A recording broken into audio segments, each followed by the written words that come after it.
ಓಂ ಶ್ರೀ ಗುರುಭ್ಯೋ ನಮಃ. ಫ್ರೆಂಡ್ಸ್, ಎಲ್ಲರಿಗೂ ನಮಸ್ಕಾರ. ಪ್ರಿಯ ಸಿಂಹರಾಶಿಯವರೇ, ನೀವು ಈ ಮಾತುಗಳನ್ನು ಕೇಳ್ತಿರುವ ಕ್ಷಣ ನಿಮ್ಮ ಜೀವನದ ಒಂದು ಮಹತ್ವದ ತಿರುವಿನ ಹಂತವಾಗಿದೆ.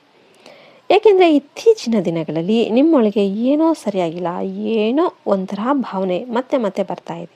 ನೀವು ಹೊರಗೆ ಬಲವಾಗಿ ಕಾಣಿಸ್ತಾ ಇದ್ರು ಕೂಡ ಒಳಗೊಳಗೆ ಒಂದು ರೀತಿಯ ಒತ್ತಡ, ಅಸಹನೆ ಮತ್ತು ಯಾರಿಗೂ ಹೇಳಲಾಗದ ನೋವು ನಿಮ್ಮನ್ನು ಕಾಡ್ತಾ ಇದೆ. ನೀವು ಮಾಡಿದ ಕೆಲಸಕ್ಕೆ ಮೆಚ್ಚುಗೆ ಸಿಗ್ತಾ ಇಲ್ಲ. ನೀವು ಕೊಟ್ಟ ಪ್ರಾಮಾಣಿಕತೆಗೆ ಮತ್ತು ಪ್ರಾಮುಖ್ಯತೆಗೆ ಪ್ರತಿಫಲ ಅನ್ನೋದು ಸಿಗ್ತಾ ಇಲ್ಲ.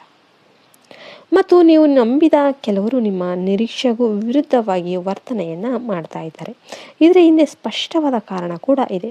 ಈ ಸಮಯದಲ್ಲಿ ಸೂರ್ಯನ ತೀವ್ರ ಪ್ರಭಾವದ ಜೊತೆ ಶನಿ ಮತ್ತು ರಾಹುವಿನ ನೆರಳು ನಿಮ್ಮ ರಾಶಿಯ ಮೇಲೆ ಸಿಂಹರಾಶಿಯವರು ಸಹಜವಾಗಿ ನಾಯಕತ್ವ ಗುಣವನ್ನು ಹೊಂದಿರುವವರು. ಗೌರವ ಮತ್ತು ಸ್ವಾಭಿಮಾನಕ್ಕೆ ತುಂಬ ಮೌಲ್ಯವನ್ನು ಕೊಡ್ತಾ ಇರ್ತಾರೆ. ಆದರೆ ಈಗ ಅದೇ ಸ್ವಾಭಿಮಾನ ನಿಮಗೆ ನೋವನ್ನು ಉಂಟು ಮಾಡ್ತಾ ಇದೆ. ಯಾರಾದರೂ ನಿಮ್ಮ ಮಾತನ್ನು ಲಘುವಾಗಿ ತೆಗೆದುಕೊಂಡ್ರೆ ಅಥವಾ ನಿಮ್ಮನ್ನು ಪ್ರಶ್ನಿಸಿದರೆ ಅದನ್ನು ಸಹಿಸಿಕೊಳ್ಳಲು ಕಷ್ಟವಾಗ್ತಾ ಇದೆ. ಅದಕ್ಕಾಗಿಯೇ ಜ್ಯೋತಿಷ್ಯ ಶಾಸ್ತ್ರ ಒಂದು ಗಂಭೀರ ಎಚ್ಚರಿಕೆಯನ್ನು ನೀಡ್ತಾ ಇದೆ. ಸಿಂಹರಾಶಿಯವರೇ, ಜನವರಿ 20 ತನಕ ಒಂದು ನಿರ್ದಿಷ್ಟ ಸ್ಥಳಕ್ಕೆ ಹೋಗಬೇಡಿ. ಈ ಸ್ಥಳ ಹೊಸದಾಗಿರ್ಬೇಕೆಂದೇನಿಲ್ಲ. ನೀವು ದಿನನಿತ್ಯ ಹೋಗುವ ಕಚೇರಿ, ಸಭೆ, ಅಧಿಕಾರಿಗಳಿಂದ ಜಾಗ, ಸಾರ್ವಜನಿಕ ವೇದಿಕೆ ಅಥವಾ ನಿಮ್ಮ ಮಾತಿಗೆ ಪ್ರತಿರೋಧ ಎದುರಾಗುವ ಸ್ಥಳ ಆಗಿರಬಹುದು. ಅಂದರೆ ನೀವು ಕಚೇರಿಗೆ, ಆಫೀಸ್ಗೆ ಹೋಗಬೇಡಿ ಅಂತಲ್ಲ. ಹೋದರೆ ನೀವು ಆದಷ್ಟು ಸೈಲೆಂಟ್ ಆಗಿರಿ.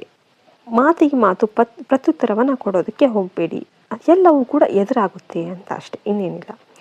ಈ ಸಮಯದಲ್ಲಿ ಆ ಜಾಗಕ್ಕೆ ಹೋದರೆ ನಿಮ್ಮ ಮಾತು ಗಟ್ಟಿಯಾಗಿ ಹೊರಬರುತ್ತೆ, ನಿಮ್ಮ ಧ್ವನಿ ಕಠಿಣ ಆಗುತ್ತೆ ಮತ್ತು ಒಂದು ಸಣ್ಣ ಅಭಿಪ್ರಾಯ ಅದೇ ದೊಡ್ಡ ಒಂದು ಅಹಂಕಾರದ ಆರೋಪವಾಗಿ ನಿಮಗೆ ರಿವರ್ಸ್ ಆಗಿ ತಿರುಗುವ ಸಾಧ್ಯತೆ ಇರುತ್ತೆ. ವಿಶೇಷವಾಗಿ ಅಧಿಕಾರ ಸಂಬಂಧಿತ ವಿಚಾರಗಳಲ್ಲಿ ಮೇಲಾಧಿಕಾರಿಗಳ ಜೊತೆ ಅಥವಾ ಸಮಾಜದಲ್ಲಿ ಪ್ರಭಾವ ಹೊಂದಿರುವವರ ಜೊತೆ ತಿಕ್ಕಾಟ ಉಂಟಾಗುವ ಒಂದು ಯೋಗ ಬಲ ಇದಾಗಿದೆ. ಸಿಂಹರಾಶಿಯವರೇ, ನೀವು ನಿಮ್ಮ ಗೌರವವನ್ನು ಕಾಪಾಡಿಕೊಳ್ಳೋದಕ್ಕೆ ಪ್ರತಿಕ್ರಿಯೆ ಕೊಡಬೇಕಾಗುತ್ತೆ ಅನ್ನೋ ಭಾವನೆ ನಿಮಗೆ ಬರುತ್ತೆ. ಆದರೆ ಈ ಸಮಯದಲ್ಲಿ ನೀವು ಸೈಲೆಂಟ್ ಆಗಿರೋದೇ ಒಳ್ಳೆಯದು. ಪ್ರತಿಕ್ರಿಯೆ ನೀಡುವುದೇ ನಿಮ್ಮ ವಿರುದ್ಧವಾಗಿ ಕೆಲಸವನ್ನು ಮಾಡುತ್ತೆ. ಮೌನವಾಗಿರೋದು ಹಿಂಜರಿಕೆ ಅಲ್ಲ, ಅದು ನಿಮ್ಮ ಬುದ್ಧಿವಂತಿಕೆಯ ಸಂಕೇತ. 20 ತನಕ ಅನಗತ್ಯ ಚರ್ಚೆಗಳು, ವಾದಗಳು, ಸಭೆಗಳು ಮತ್ತು ಸಾರ್ವಜನಿಕವಾಗಿ ಮಾತನಾಡುವ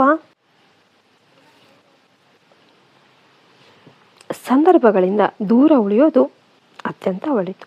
ಹಣಕಾಸಿನ ವಿಷಯದಲ್ಲೂ ಕೂಡ ಎಚ್ಚರಿಕೆ ಆಗುತ್ತೆ. ಯಾಕೆಂದರೆ ನಿಮ್ಮ ಮುಂದೆ ಬರುವ ಅವಕಾಶಗಳು ದೊಡ್ಡದಾಗಿ ಕಾಣಿಸಿದರೂ ಅದರ ಹಿಂದೆ ಮರೆಮಾಚಿದ ಷರತ್ತುಗಳು ಇರಬಹುದು. ನಿಮ್ಮ ಹೆಸರನ್ನು ಬಳಸಿಕೊಂಡು ಇತರರು ಲಾಭ ಪಡೆಯುವ ಸಾಧ್ಯತೆ ಕೂಡ ಇದೆ. ಈ ಸಮಯದಲ್ಲಿ ನಿಮ್ಮ ಶಕ್ತಿ ಹೊರಗೆ ಹರಿಯದಂತೆ ಕಾಪಾಡಿಕೊಳ್ಳೋದು ಮುಖ್ಯ. ಪ್ರತಿದಿನ ಬೆಳಿಗ್ಗೆ ಸೂರ್ಯನಿಗೆ ನೀರು ಅರ್ಪಿಸಿ ಕನಿಷ್ಠ 11 ಬಾರಿ ಜಪ ಮಾಡಿದರೆ ನಿಮ್ಮ ಅಂತರಂಗ ಶುದ್ಧವಾಗುತ್ತೆ ಮತ್ತು ನಿಮ್ಮ ಮೇಲೆ ಇರುವ ನಕಾರಾತ್ಮಕ ದೃಷ್ಟಿ ಕಡಿಮೆ ಆಗುತ್ತೆ. ಭಾನುವಾರ ಆದಿತ್ಯ ಹೃದಯಂ ಕೇಳೋದು ಅಥವಾ ಓದೋದು ಸಿಂಹರಾಶಿಯವರಿಗೆ ವಿಶೇಷ ರಕ್ಷಣೆಯನ್ನು ಕೊಡುತ್ತೆ. ಕೆಲವರಿಗೆ ಈ ಸಮಯದಲ್ಲಿ ಹಳೆಯ ಅಪಮಾನಗಳು, ಹಳೆಯ ಮಾತುಗಳು ಮತ್ತೆ ನೆನಪು ಆಗಬಹುದು. ಆದರೆ ಪ್ರತಿಯೊಂದು ಯುದ್ಧಕ್ಕೂ ಉತ್ತರ ಕೊಡುವ ಅಗತ್ಯ ಇಲ್ಲ. ಕೆಲವೊಮ್ಮೆ ಕಾಲವೇ ಉತ್ತರವನ್ನು ಕೊಡುತ್ತೆ.